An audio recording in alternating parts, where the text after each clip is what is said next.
que nós estamos fazendo, basicamente, é mostrar a nossa experiência, não como receita, mas como uma experiência em si que pode ser aproveitada ou não, ou transformada lá no governo angolano. Os colegas que estão aqui são funcionários do governo, majoritariamente no campo dos direitos humanos, e nós apresentamos um pouco como é, além de discutir os temas gerais de direitos humanos, como foi a experiência da ação educativa, foi um pouco meu papel no campo da defesa dos direitos à educação, da educação como um direito humano. E, vamos dizer, os direitos humanos estão na missão da ação educativa desde a sua fundação há 30 anos atrás. A unidade de projetos especiais na ação educativa, ela funciona, a gente brinca, como uma unidade antena. Então a gente está sempre captando os temas da conjuntura e propondo reflexões para os projetos institucionais, né, de quais são os atravessamentos, quais são os impactos de todas essas mudanças que estão acontecendo no mundo. Então, considerando a importância de consolidação da democracia e a promoção de direitos como algo estruturante da efetivação da dignidade que essa democracia é corresponsável, né, é fundamental, enfim, que a gente sempre crie espaço para uma reflexão sobre novos paradigmas. Nosso objetivo aqui na formação, na ação educativa, é trazer os elementos, trazer as informações e as reflexões sobre os direitos humanos e o sistema ONU. Hoje, a Organização das Nações Unidas tem um papel fundamental para a proteção e a promoção dos direitos humanos. São duas dimensões importantes da gente destacar. Por quê? Existem órgãos do sistema ONU dedicados apenas a isso. E o principal deles é o Conselho de Direitos Humanos, que fica em Genebra. O próprio Conselho tem um papel muito importante, formado por 47 países membros, que avaliam tanto situações problemáticas, conflituosas, de violações de direitos humanos, como também podem ser demandados pela sociedade civil para se dirigir aos estados e, de forma diplomática, perguntar o que está acontecendo, o que pode ser melhorado e fazer recomendações. Então, é muito importante hoje o sistema ONU para todos os países e para a sociedade civil global.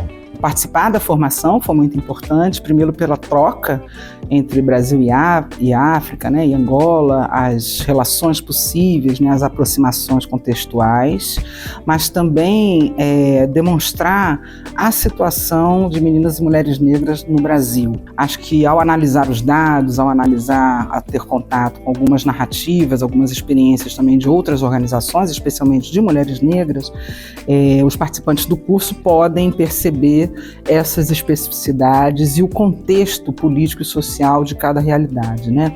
Inclusive com isso, comparando aquilo que é a realidade deles em Angola, mas também comparando com a realidade brasileira, de maneira que a gente possa ter um panorama mais amplo e uma aproximação de experiências entre os dois países.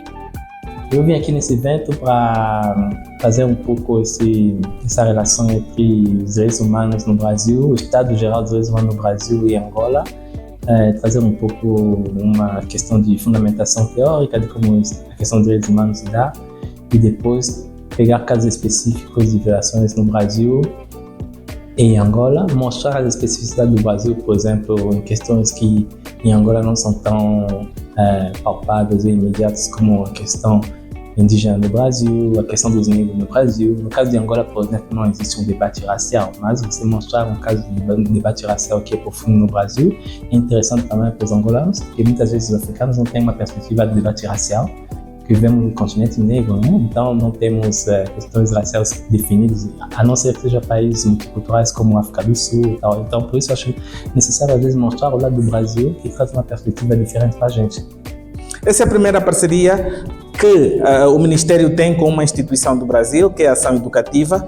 Não é? Pretendemos, com essa interação e formação, replicar a nível de Angola, porque para nós, angolanos, a questão de direitos humanos, desde a existência, desde a estratégia, da criação da estratégia nacional e criação dos comitês locais, a questão de direitos humanos passou a ser uma questão de segurança nacional, porque o Estado entendeu que, após o conflito armado, passou a ser responsabilidade de nós próprios angolanos fazermos uma avaliação sobre direitos humanos. Por isso é que o Estado tem estado a capacitar pessoal do Ministério e da sociedade civil de formas a irmos diminuindo a questão de violação de direitos humanos a nível do nosso país. Fruto é que estamos aqui a partilhar experiência, a ouvir um bocadinho mais do Brasil e essa interação. Foi uma alegria participar do projeto Cultivar Direitos. Falei um pouco a respeito de mecanismos internacionais, principalmente mecanismos regionais, o Sistema Interamericano de Direitos Humanos, que é um instrumento importante de atuação da sociedade civil no Brasil, em estados da América, né, da sociedade civil que defende direitos humanos. Então é importante compartilhar essas ferramentas com ativistas e profissionais que trabalham com a agenda de direitos humanos, inclusive para fortalecer, né, esse movimento global de direitos humanos, fortalecer essas capacidades de resposta diante de violações e pensar em políticas públicas que possam, de alguma maneira, fortalecer a garantia de direitos da população de países não só da América Latina, como também da África. Hoje a gente estava numa formação e a gente pôde conversar um pouco sobre algumas questões, né? A gente conversou um pouco sobre o conceito de gênero, né? Da onde que ele surge, né? E como que a gente tem trabalhado esse conceito, né? Nos nossos projetos, né? No nosso projeto Gênero e Educação, para defender, né? O direito à educação, a uma educação de qualidade, que é uma educação que debata, né? As questões de gênero e que promova a igualdade de gênero por meio da educação. Nessa oportunidade eu pude conversar, trocar um pouco com eles sobre os projetos da ação educativa que estão vinculados à raça e gênero. Então falamos um pouco sobre interseccionalidade e como nos nossos projetos a gente busca desenvolver, né, com as comunidades nas quais a gente trabalha, comunidades quilombolas, comunidades indígenas, diversos territórios, né, periféricos, em que a gente busca promover os direitos humanos dessas comunidades e também com foco em raça e gênero. Então, apresentamos para eles um pouco da legislação voltada para as comunidades quilombolas, então o direito das comunidades quilombolas à terra, à educação, e como nessas comunidades o grupo de mulheres, né, que são lideranças nessas comunidades, vem promovendo ao longo dos anos a permanência na terra e a busca por esses direitos aos quais já estão garantidos na legislação, mas que no cotidiano esses direitos ainda são negados. Atuando em Rede Liberdade, hoje a gente faz uma contracorrente contra o Pacto Democrático. Atuando em Rede Liberdade, aprendo um pouco, e isso que eu trago na minha fala, sobre a gramática dos direitos humanos a partir das perspectivas dos territórios, explorando como isso chega nos territórios, como isso chega numa comunidade de favela, como isso chega no terreno, no território quilombola, e o que essas comunidades, na verdade, ensinam pra gente. Então é falar sobre vilipêndios aos corpos, mas das resistências desses corpos que ensinam pra gente, para além da questão jurídica. Então é agradecer pela BONG, por essa possibilidade de troca com a Angola. Eu acho que é um começo de um grande diálogo que não se extingue aqui, mas que a gente pensa território, pensa direitos humanos como algo que está em construção e, principalmente, somos tanto formadores quanto ouvintes nesse mecanismo. E hoje estar com a delegação angolana que tem atuado, né, que tem estado à frente da defesa dos direitos humanos no Ministério da Justiça foi bastante importante. Uma porque eu revisitei, eu morei em Angola, então foi muito bom poder acolher da mesma forma que eu fui acolhido em Angola, e aí falar e partilhar com eles sobre boas práticas, sobre metodologia, sobre exemplos brasileiros de atuação, né, de defesa dos direitos humanos, de como é que a gente pode trocar experiências, como é que a gente pode aprender com eles e a gente também pode trocar com eles aquilo que a gente tem aprendido no Brasil, aquilo que a gente tem feito no Brasil com relação à defesa dos direitos humanos, da dignidade humana e também no fortalecimento da democracia.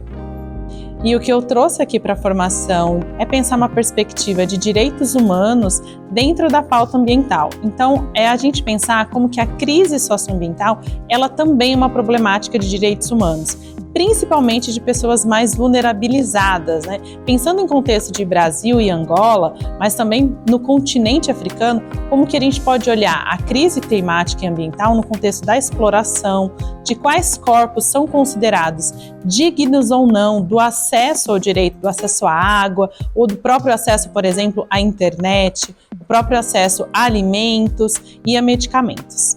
Para falar sobre direitos da população LGBTI+, por uma contingência, acabei falando um pouco de direitos sexuais e reprodutivos das mulheres em sentido mais amplo, né? Por que direitos da população LGBTI+, são direitos humanos? Por que os direitos constitucionais, a igualdade e a não discriminação tornam inconstitucional e inconvencional, à luz de tratados, negar direito ao casamento civil, à parentalidade, a casais do mesmo sexo, do mesmo gênero, direito à autonomia corporal, de identidade de gênero das pessoas trans e direitos antidiscriminatórios em geral. Então essa é um pouco a ideia da minha fala à luz da jurisprudência do Supremo e da Corte Interamericana de Direitos Humanos. Eu tive a oportunidade de discutir, de dialogar com esse grupo de profissionais angolanos que estiveram aqui sobre um tema que é muito caro para a ação educativa e para a minha trajetória. Uma das coisas que ficou muito marcado nessa aula foi nós pensarmos que essa história de enfrentamento às desigualdades raciais no Brasil, que ainda permanecem como o grande desafio da democracia brasileira, em contextos como os contextos de Angola, tem um outro desenho, tem uma outra forma de abordagem que para nós brasileiros é muito importante conhecer. A forma como o colonialismo impacta nas relações sociais em Angola tem uma informação nova que para nós brasileiros entra em contato e dialoga também com os nossos enfrentamentos ao escravismo e ao colonialismo que ainda tem marcas na nossa sociedade. Então foi um momento de trocas intensas. Nós visitamos o Museu Afro-Brasil e visitando também o museu nós pudemos reforçar essa narrativa de resistência negra como o caminho, como o processo que nós precisamos caminhar e traçar para construir um Brasil mais igualitário e muito mais respeitoso para com a história de todos aqueles e aquelas que contribuíram no nosso desenvolvimento econômico, cultural, religioso e, sobretudo, com a nossa humanização.